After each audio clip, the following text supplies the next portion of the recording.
আজকে রাশিয়া একটি নিউজ দেখলাম। লুহান্স্ক, যেটা ইউক্রেনের একটা প্রদেশ, সেটা পরিপূর্ণভাবে এখন রাশিয়ার দখলে। তো অনেকেই প্রশ্ন করেন যে আসলে এই যুদ্ধের আসলে শেষ কি হবে, বা এই যুদ্ধের আসলে শেষ পরিণতিটা কি? আমার কাছে যেটা মনে হয় যে আসলে এই যুদ্ধের আসলে শেষ পরিণতি বলুন, বা এটার আসলে কোনো কিছুই হবে না একটা পর্যায়ে গিয়ে। কারণ শেষ পর্যন্ত রাশিয়াই কিন্তু এখানে জিতবে, এটা ১০০% সিউর। এখানে আসলে আ দ্বিমত করার কোনো কারণ নাই যে রাশিয়া এই জায়গাটা বা যে অঞ্চলগুলা রাশিয়া দখল করেছে এগুলা তারা কোনোভাবে ফিরিয়ে দিবে, বা এগুলা ইউক্রেনকে দিয়ে দিবে। আসলে এর জন্য কিন্তু এই যুদ্ধগুলো করা হয়নি। আজকে প্রায় ৪ বছর যে যুদ্ধটা চলছে, প্রায় লক্ষ, লক্ষ সেনা মারা গিয়েছে। সেখানে রাশিয়া কি জায়গাগুলো ফেরত দেওয়ার জন্য এই যুদ্ধটা তারা করেছে? কখনোই না। কখনোই এই যুদ্ধের শেষ পরিণতি ইউক্রেনের পক্ষে বিজয়ী হবে ইউক্রেন, এই ধরনের চিন্তাভাবনা করার আসলে কোনো কারণ নাই। এটার অনেকগুলা কারণ রয়েছে যে রাশিয়ার মতো এরকম একটা সুপার পাওয়ার, তার বিরুদ্ধে গিয়ে যুদ্ধ করে টিকে থাকা, এটা আসলে কঠিন এক পর্যায় বা কঠিন একটা জিনিস বলা যায়। কারণ ২য় বিশ্বযুদ্ধের সময় হিটলার প্রায় ৩০,০০,০০০ সেনা নিয়েও কিন্তু রাশিয়া দখল করতে পারেনি। রাশিয়া হচ্ছে এরকম একটা সুপার পাওয়ার। তো সেই এরকম একটা সুপার পাওয়ারের সাথে ইউক্রেনের এতদিন পর্যন্ত যুদ্ধটা না করে কিন্তু অনেক সমঝোতায় যদি চলে আসতো, তাহলে কিন্তু অনেক মানুষ মারা যাওয়া হাত থেকে বেঁচে যেত। অনেক মানুষের আ হয়তো যুদ্ধ শেষ হয়ে যেত। এরকম পর্যায়ে থাকতো না।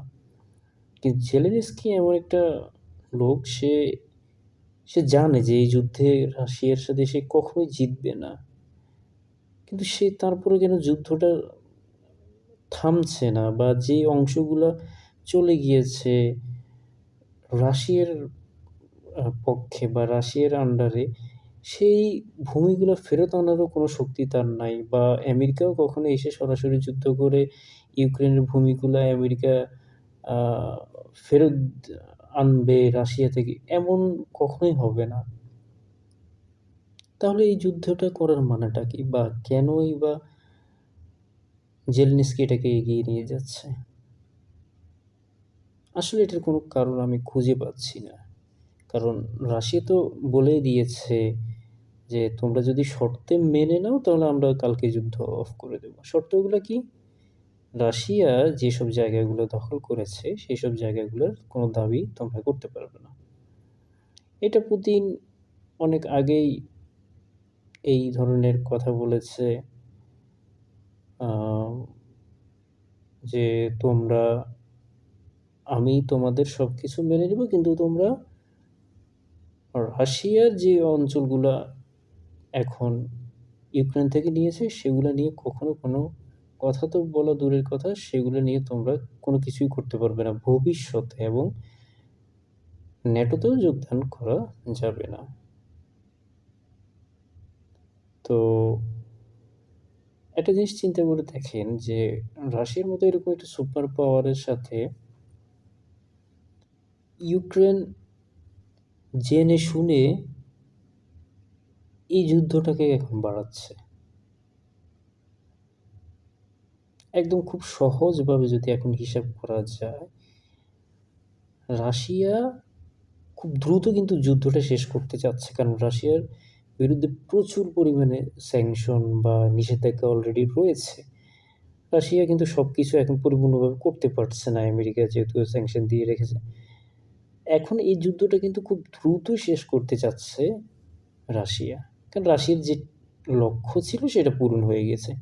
কিন্তু জেলেনস্কি হচ্ছে এমন এক লোক, সে এই অঞ্চলগুলা নিজে কখনো দখলও করতে পারবে না এবং রাশিয়াকেও খুব ছেড়ে চলে আসতে পারছে না বা দিচ্ছে না, সে নিজে ইচ্ছে করে দিচ্ছে না। সে উল্টো আরও সামরিক সহযোগিতা চাচ্ছে আমেরিকার কাছ থেকে। কিন্তু আসলে শেষ পর্যন্ত কি হবে? আমেরিকা কতদিন পর্যন্ত সহযোগিতা করবে? উল্টো এখন প্রেসিডেন্ট ট্রাম্প সে অনেকাংশে সহযোগিতা প্রায় বন্ধ করে দেওয়ার মতো অবস্থা হয়েছে। যেগুলো দিচ্ছে এগুলো খুব সাময়িক চলার মতো জিনিস। কিন্তু মূল যে বাইডেন প্রশাসন যেগুলো দিয়েছে, যে বড়, বড় বাজেটের যেগুলো দিয়েছে সেগুলো কিন্তু এখনো ওরকম দিচ্ছে না। উল্টো বাইডেন যে জিনিসগুলো দিয়েছিল সেগুলো কিন্তু হিসাব নিকাশ আছে আমেরিকার কাছে, যে তোমাদেরকে ইউক্রেনকে কি, কি দিয়েছে এবং সেই সরঞ্জাম যেগুলো দিয়েছে, সামরিক যেসব যন্ত্রপাতি বা বিভিন্ন ধরনের আ যেসব যুদ্ধের কাজে ব্যবহার করা, সেগুলার যে ঋণ এখন সেটা শোধ করতে হবে ইউক্রেনের খনিজ পদার্থ দিয়ে। বিরল যে খনিজগুলো রয়েছে সেগুলো দিয়ে। তাহলে এখানে লাভ কি হলো? আমি তো কোনো লাভ কোনো কিছুই এখানে দেখতে পাচ্ছি না। উল্টো রাশিয়ার সাথে যদি সমঝোতা করত ইউক্রেন, এখানে একটা পয়েন্ট খেয়াল করে দেখেন, যদি কোনোভাবে রাশিয়ার সাথে যদি সমঝোতা করত তাহলে অবশ্যই এত দূর পর্যন্ত যুদ্ধ হতো না এবং আমেরিকা তাদের দেশ থেকে এসে এখানে যে বিরল যে খনিজ পদার্থ সেগুলো নেওয়ার জন্য সুযোগটা পেত না। আসলে এই যুদ্ধটা কিন্তু অনেক কিছু শিখিয়ে দেয়। সেটা হচ্ছে আমাদের প্রতিবেশী যারা থাকে তাদের সাথে যদি আমাদের সম্পর্কগুলা আমরা যদি ভালোভাবে তৈরি করতে পারি, তাহলে তৃতীয় কোনো ব্যক্তি এখানে আসলে উপস্থিত হয়ে কোনো কিছু করতে পারে না। এই যুদ্ধটা কিন্তু তার বাস্তবিক একটা প্রমাণ। দেখেন, ইউক্রেন লুহান্স্ক সেটা হারিয়েছে, দোনেস্ক সেটাও হারিয়েছে। এই যে ২ টা প্রদেশ সেটা হারিয়েছে এবং উত্তরের যে জায়গাগুলা বা কিয়েভের আশেপাশে সেগুলো কিন্তু অনেকাংশে দখল করেছে। তারপর ক্রাইমিয়া সেটা পর্যন্ত দখল করেছে। তো এইখানে শেষ পর্যন্ত রা রাশিয়া তো জিতবে, এটা তো সবাই জানি আমরা। এটা স্বাভাবিক একটা কথা। কিন্তু ইউক্রেন জেনে শুনে কেন এটাকে স্টপ করছে না বা যুদ্ধটা কেন বন্ধ করছে না, এটাই এখন আসলে মুখ্য বিষয়। এবং জেলেনস্কি কিন্তু একজন, সে রাষ্ট্র পরিচালনা করার যে দক্ষতা সেটা কি তার কতটুকু ছিল? সে যদি ওরকম দক্ষতা থাকতো তাহলে সে তার দক্ষতা দিয়ে কিন্তু সে আসলে যুদ্ধটাকে আরো আগে থামিয়ে নিয়ে যেতে পারত। এখন অনেকেই হয়তো বলবেন যে আ একটা দেশের উপরে এইভাবে যদি আক্রমণ করে, সেই দেশটাকে দখল করে তারা অর্ধাংশ যদি নিয়ে নেয় কোনো একটা অন্য একটা দেশ, সেখানে কি বসে থাকা কি যায় কিনা? না, আসলে এখানে বসে থাকার বিষয় না। সেটাও দেখতে হবে যে আসলে ওই রাষ্ট্রের সাথে আমাদের কতটুকু পেরে ওঠার মতো অবস্থা রয়েছে কিনা। এবং রাষ্ট্রটা এমন না যে তারা পুরো একটি দেশ দখল করে তাদের যে প্রধানমন্ত্রীকে উৎখাত করে তারা সেই পুরো দেশটাকে সে দখল করে নিজের আয়ত্তে নিয়ে যাবে। এরকম কোনো কিছু আসলে করার চিন্তাভাবনা কখনোই রাশিয়ার ছিল না। রাশিয়া যতটুকু করেছে, রাশিয়ার যতটুকু প্ল্যান অনুযায়ী করার ছিল অতটুকু করেছে। রাশিয়া যদি পুরো ইউক্রেনটা দখল করার চিন্তাভাবনা থাকতো তাহলে এতদিন আসলে আ প্রয়োজন নাই। এত সময় নিয়ে আসলে ইউক্রেন দখল করার জন্য রাশিয়া চাইলেই যেকোনো সময় খুব দ্রুত ইউক্রেন পুরোটা দখল করতে পারে। কিন্তু এখানে প্রশ্ন হচ্ছে তাহলে এই অংশগুলো কেন দখল করা হলো? দোনেক্স, লুহান্স্ক বা এই যে আ তাদের যে মিষ্টি সাগরের যে পথ নেই বা সমুদ্র বন্দর নেই, এটা নিয়ে অনেকে কথা বলে যে এই কারণে হয়তো করেছে। আসলে বিষয়টা এইটা না। বিষয়টা মূল যে বিষয়টা ছিল সেটা হচ্ছে রাশিয়া চেয়েছে যে কোনোভাবে ইউক্রেন ন্যাটোতে যাতে যোগদান না করে। এই যুদ্ধের মূল সূত্রপাত আমি আগের ভিডিওতে বলেছি যে আসলে একটা যুদ্ধ কখনোই একটা বিষয় নিয়ে জড়িত হয় না বা একটা বিষয় নিয়ে সেই যুদ্ধের বিস্তার তৈরি হয় না। এখানে ইউক্রেনের দোষটা কিন্তু প্রায় অনেকাংশেই বেশি। কেন দেখেন, ইউক্রেন রাশিয়ার মতো একটা সুপার পাওয়ার, তার পার্শ্ববর্তী একটা প্রতিবেশী দেশ, তার সাথে সমঝোতা না করে সে আমেরিকার সাথে সমঝোতা করে ন্যাটোর সদস্য হয়ে রাশিয়ার বিরুদ্ধে সে যুদ্ধ করার প্ল্যান প্রোগ্রাম করেছে। এটা খুব স্বাভাবিক না? একটা দেশের এতটা সুপার পাওয়ার, মানে আপনি আপনার একটা জায়গাতে আপনি একটা অবস্থানে রয়েছেন, সেই অবস্থাটা খুব ভালো একটা অবস্থা, এবং আপনার প্রতিবেশী যদি অন্য একটা দেশে, অন্য একটা প্রতিবেশীর মাধ্যমে সে শক্তি সঞ্চার করে আপনার বিরুদ্ধে যুদ্ধ করার ষড়যন্ত্র তৈরি করে, তখন কি আপনি কি বসে থাকবেন? আসলে না, ব্যাপারটা সেটা না। আপনি কখনোই বসে থাকবেন, ঠিক সেম রাশিয়া হচ্ছে বিশাল একটা সুপার পাওয়ার দেশ।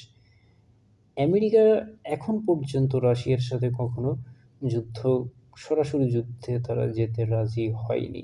ইভেন সোভিয়েত আমল থাকাকালীন সময় সেটা তারা করতে চায়নি। কারণ জানে যে রাশিয়ার সাথে যুদ্ধ করা মানে পুরো পৃথিবী ধ্বংস হওয়ার পর্যায়ে নিয়ে যাবে রাশিয়া। কারণ পারমাণবিক বোমা তৈরি করা আগ পর্যন্ত রাশিয়ার বিশাল শক্তিশালী ছিল রাশিয়া। প্রচুর শক্তিশালী রাশিয়া। হিটলার ৩০ লাখ তার সৈন্য নিয়ে পর্যন্ত রাশিয়াকে তা সে কোনোভাবে কোনো কিছু করতে পারেনি। তারপর যখন রাশিয়া পারমাণবিক বোমা তৈরি করে ফেলল, এরপরে তো রাশিয়ার মধ্যে প্রায় ৫,০০০ এর উপরে তাদের পারমাণবিক বোমা রয়েছে। আমেরিকার প্রায় কাছাকাছি। সেখানে তাদের ডেড হ্যান্ড সিস্টেম রয়েছে। তো আপনি কোন দিক থেকে, মানে এরকম একটা সুপার পাওয়ারের সাথে ইউক্রেনের মতো একটা দেশ যাদের অস্ত্র ছিল না, কোনো কিছুই নেই, গোলাবারুদ নাই, অস্ত্র নাই, কিছুই নেই। সেই দেশ গিয়ে তাদের সাথে সমঝোতা না করে, তাদের সাথে উল্টো ন্যাটোতে যোগদান করে রাশিয়ার মতো এরকম একটা সুপার পাওয়ারের বিরুদ্ধে গিয়ে যুদ্ধ করে আজকে মাঝখান দিয়ে কী হলো? ৭ থেকে ৮ লাখ সেনা মারা গেল। আ দেশের জনগণ বাস্তুহারা হলো। তারা এখন পুরোপুরি একটা দেশ অর্থনৈতিকভাবে পরিপূর্ণভাবে ধ্বংস হয়ে গেল। একেবারে শেষ হয়ে গেল। লাভটা কি হলো? আসলে যুদ্ধ কখনোই, আমি সবসময় যুদ্ধের বিরুদ্ধে কথা বলি, কারণ যুদ্ধ এমন একটা জিনিস, সেটা আপনাকে শেষ করে দিবে। এটা আসলে আপনি কখনোই এখান থেকে কোনো ভালো কিছু আশা করতে পারেন না। যুদ্ধ হয়, যে পক্ষ জিতে সেই পক্ষ হয়তো সাময়িক জেতে, কিন্তু সেই পক্ষ হয়তো এতটা লাভবান হয় না, কারণ সেই পক্ষেরও অনেকাংশে ক্ষতি হয়ে যায়। কিন্তু আর যে পক্ষ হারে সে তো একেবারে শেষ। এই যুদ্ধে তো একেবারে পরিপূর্ণভাবে দেখা যাচ্ছে যে ইউক্রেন হেরে যাবে। ইউক্রেন কখনোই এই যুদ্ধে জিতবে না। সো এখানে রাশিয়া যে পর্যায়ে রয়েছে, রাশিয়া সে পর্যায়ে থাকবে। হয়তো রাশিয়ার সর্বোচ্চ ক্ষতিটা হয়েছে, তাদের সামরিক যন্ত্রপাতি নষ্ট হয়েছে, এবং তাদের যে লোকবল, যে ৭ থেকে ৮ লাখ সেনা মারা গিয়েছে, সেটা হচ্ছে তাদের ক্ষতি। এছাড়া রাশিয়ার আসলে তেমন কোনো ক্ষতি হয়নি এই যুদ্ধে। কিন্তু উল্টো দিকে যদি আপনি ইউক্রেনের দিকে তাকান, ইউক্রেনে কি হলো? পরিপূর্ণভাবে একটি দেশ ধ্বংস হয়ে গেল। তাদের অর্থনৈতিক অবস্থা শেষ। তারপরে এখন মানুষ তো বাস্তবা একেবারে শেষ পর্যায়ে নিয়ে গিয়েছে একটা দেশকে। একটা দেশ যখন যুদ্ধ করে, তার অর্থনীতিও কিন্তু ওই দিক থেকে একেবারে পরিপূর্ণভাবে পঙ্গু হয়ে যায় বা শেষ হয়ে যায়। এখন এই ইউক্রেন দ্বিতীয়বার সে যদি একটা অবস্থায় গিয়ে দাঁড়াতে চায়, মানে ইউরোপের পর্যায়ে গিয়ে যদি তাদের মাথাপিছু আয় যদি তাদের সমপর্যায়ে নিতে চায়, তাহলে এই দেশ পরিপূর্ণভাবে পরিবর্তন হতে অন্তত ৫০ থেকে ৬০ বছর সময় লাগবে। এত সহজ না তো। একটা দেশ, একটা যুদ্ধ-বিধ্বস্ত একটা দেশ পরিপূর্ণভাবে পরিবর্তন হতে বহু সময় লাগে।